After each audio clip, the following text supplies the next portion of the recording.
The NinjaBike Backpack is coming back to the division. And not just that, there's so many more changes in this PTS that's live right now. We're going to go over all of them in today's video and give you my thoughts.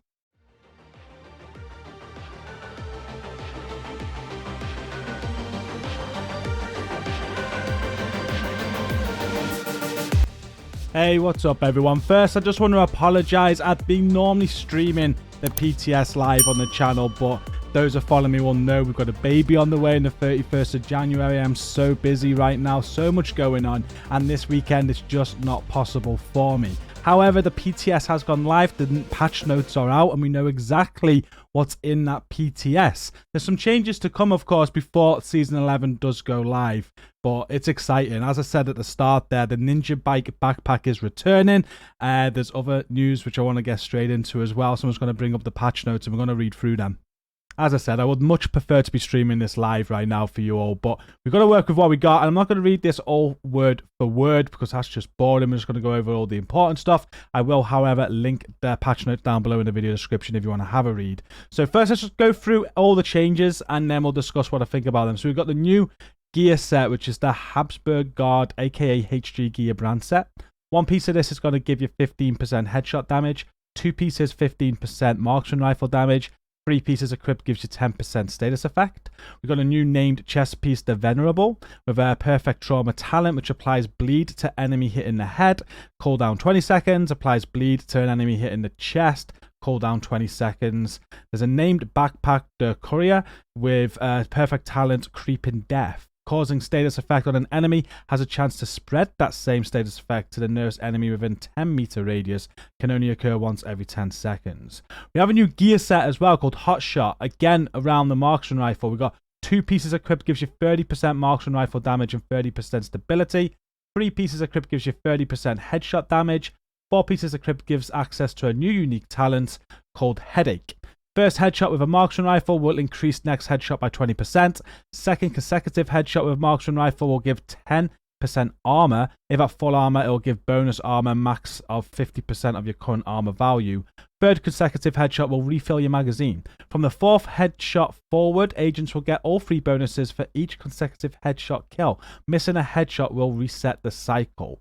The chest and backpack bonuses look like this. We have the chest talent Daring, increases bonus armor from 50 to 100%, and backpack talent Blessed. Agents can miss a headshot before resetting the cycle.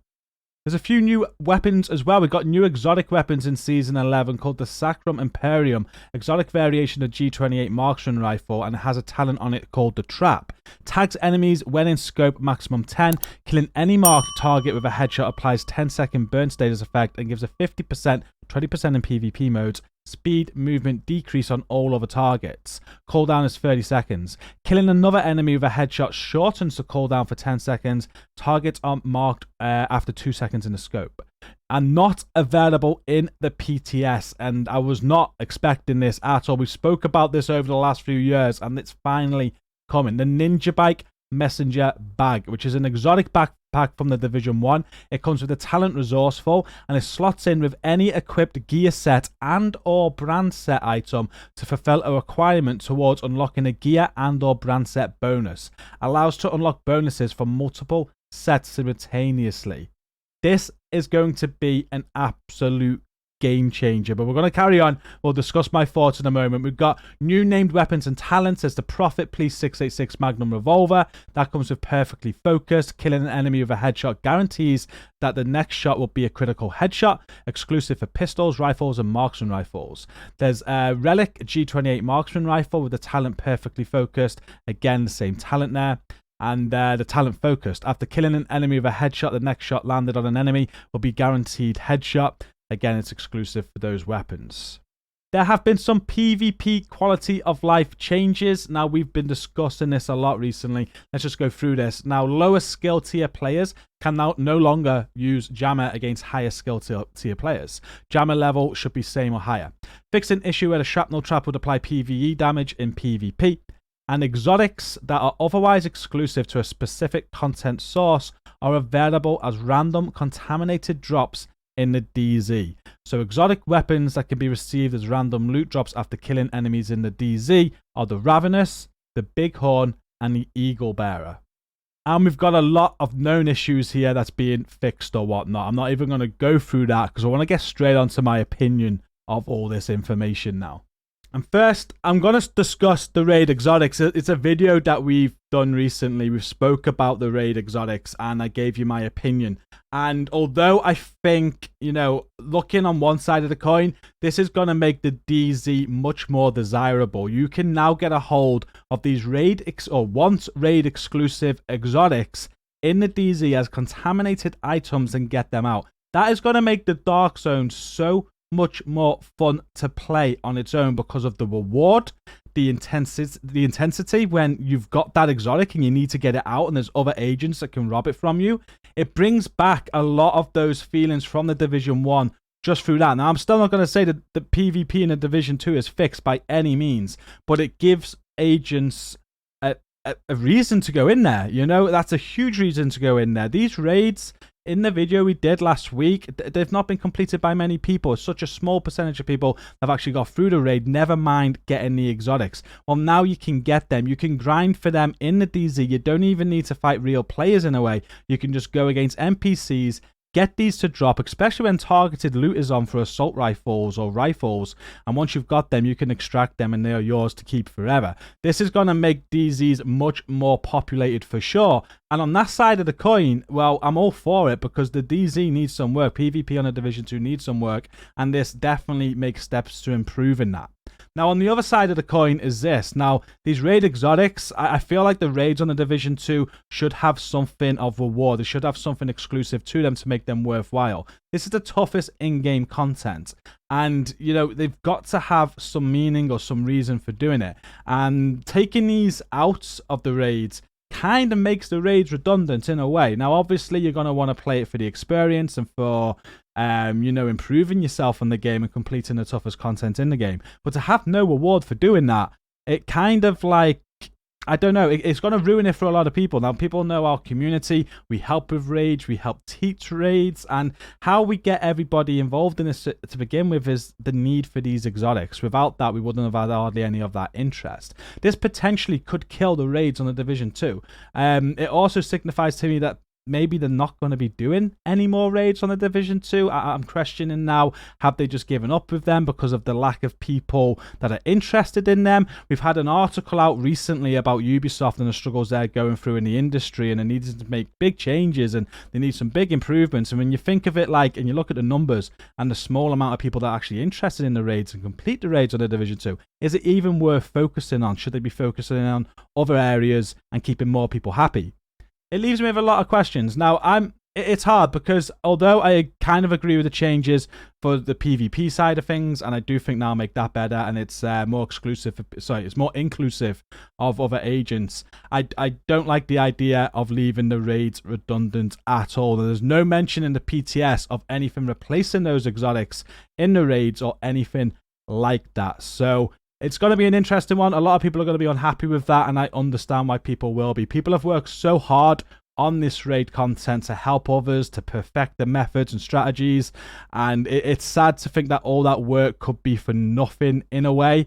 But at the same time, there's that opinion going about this game is now like 4 years old. It's coming to the end of its life cycle. Division 3 surely got to be on its way at some point. You know, let's just open it up a bit, let people enjoy everything the game has to offer, and let's move on to the next game if and when it comes. And that's all I'm going to have to say about that for now. Now, like, personally, I wouldn't have removed them from the raids. As I said, I do think the raids need to have something exclusive to them. Otherwise, what's the point? But at the same time, this isn't going to be a game breaker for me at all because of what I just said. The game surely is entering its final couple of years now. And to be honest with you, I just want to enjoy the game and I want them to make a Division 3 and push this franchise further. What I am very happy about is the NinjaBike Messenger bag. That is going to be a game changer for sure. This game, the build diversity on this game is incredible. There's so many different builds that you can make. It's just incredible. You could have so many builds to do one activity. You do raids, people run all sorts of different builds. You can forever be making new builds, new ideas, and new tweaks. What this NinjaBike Messenger bag does is just basically scraps everything that we've currently got, and we can start again with all sorts of new types of builds. The creativity juices are going to be flowing through every agent in the Division 2 that enjoys making builds, which this game is about. We all love crafting builds and, you know, using build fairies, seeing what we can get, seeing how good we can get it. And this is going to refresh that for everybody. So many people are going to be excited about this. And I do think, you know, normally it's like big content that brings people back to the game. And Season 11 will bring people back to the game naturally. However, having this exotic backpack in the game, that alone is going to bring people back to this game to try out all the new different build variants that they can do.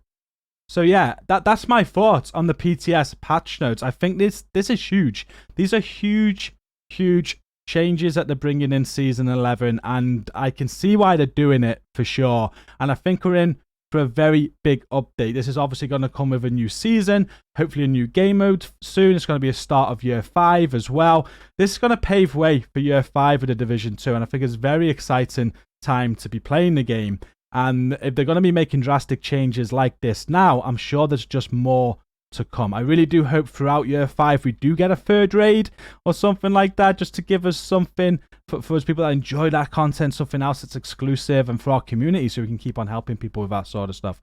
And I do hope this is kind of like now the bridge between the Division 2 and the Division 3. Hopefully in the next year or so we get a big announcement about that. And again, with all of the recent Ubisoft news and how they're struggling and how they need a big game, they need something big, a big seller, well, the Division 3 could be just that. But that's my thoughts on this today. I'm not going to discuss too much about the new exotics and new gear sets or brand sets. When the Season 11 is actually released, we'll stream, we'll play, we'll put stuff together, and we'll test that out together. But let me know what you think down in the video comments of these patch notes. I'd be interested in reading, seeing what you think. But I'm going to end it there. Sorry I can't stream the PTS this weekend. I do apologize, but I look forward to Season 11 and cracking on with that when it comes out. Thank you for watching today. Don't forget to like, share, and subscribe to support. And until next time, stay safe and peace out.